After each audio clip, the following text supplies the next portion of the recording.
The US housing market is booming, and while this is great for current homeowners, if you're looking to buy a home in 2021, you're probably wondering whether or not it's worth it.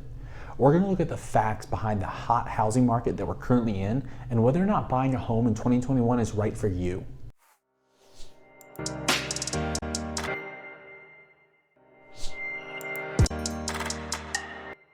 I'm Bradford with the Penny Pinter's Guide to Personal Finance.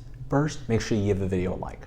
Now, with regards to the hot housing market, let's look at the facts. The 30-year interest rate for a mortgage is the lowest that it's ever been, hovering right around 3%. And with the highest savings rate among Americans over the past decade, there are more prospective home buyers than ever before. Since the pandemic disrupted a lot of supply lines over the past year, a lot of the actual building materials for new houses have experienced a pretty significant shortage. Because of that, the materials prices have gone up, which drives up the price for any new builds. Another factor in the equation is that the average time that a homeowner would own their home before selling used to be 7 years. Now we're looking at the average homeowners living in the same home for 10 years before they sell. This all comes out to be a simple issue of supply and demand. The supply has been cut short, with fewer new homes on the market and existing homes having fewer number of homeowners that are willing to sell them. Supply has significantly dropped. And on the demand side of the equation, there are more prospective homeowners than ever before because of the increased savings rate among Americans and the lowest interest rates that we've ever seen. With a shortage of supply and an increased demand, this is going to drive the overall price of all houses up. And we can see this with the numbers. Since the start of 2021, the average home in the US has increased in over 10% in value. In addition to that, in April, we saw the single largest jump in inflation at 4.2% since we've seen since 2008. And all this is leading to bidding wars on the few houses that are on the market currently. We can see between 2020 to 2021, we currently have half as many houses on the market right now as we did a year ago. This is leading to bidding wars and houses being sold significantly over what their market value would otherwise be. All this has led to quite a few people worrying that what we are seeing right now is just another run up to another housing bubble and crash like we saw in 2008. The good thing is that there are very few economists that are expecting anything like that to happen.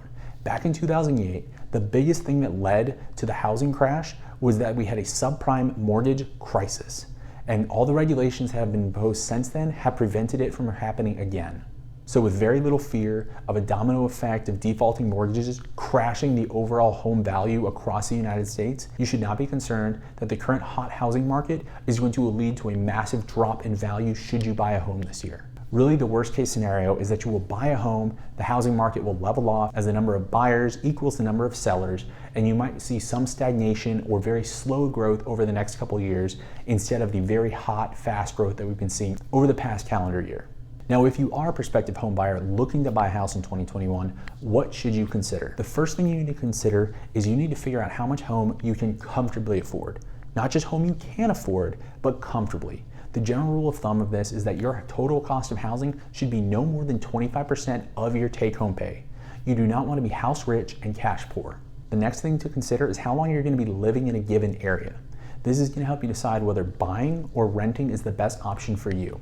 There's a lot of really helpful calculators online that can help you figure out what is the break-even point where how long you're living in an area, it becomes more effective financially for you to buy a home as compared to renting one. If you know you're only going to be in an area for a short amount of time, in all likelihood, it's going to be much better for you to rent a house. If, however, you know for a fact that you're going to be in an area for probably 5 years or more, then it's pretty safe to assume that buying a house is going to be the financially better option.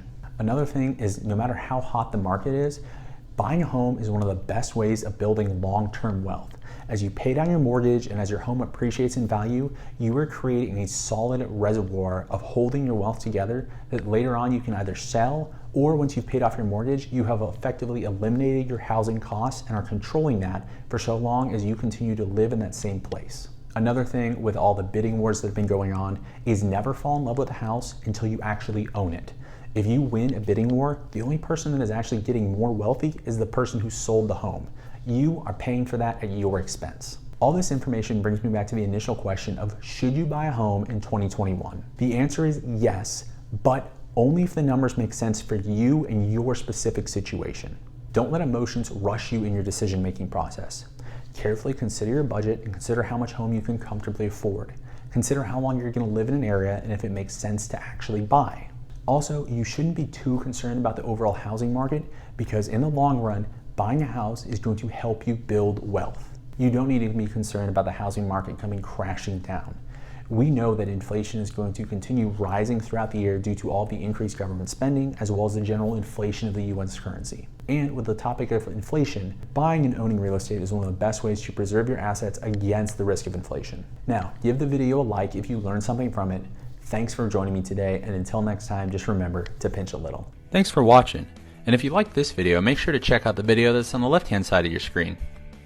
Don't forget to subscribe if you'd like more great content, and to support our channel.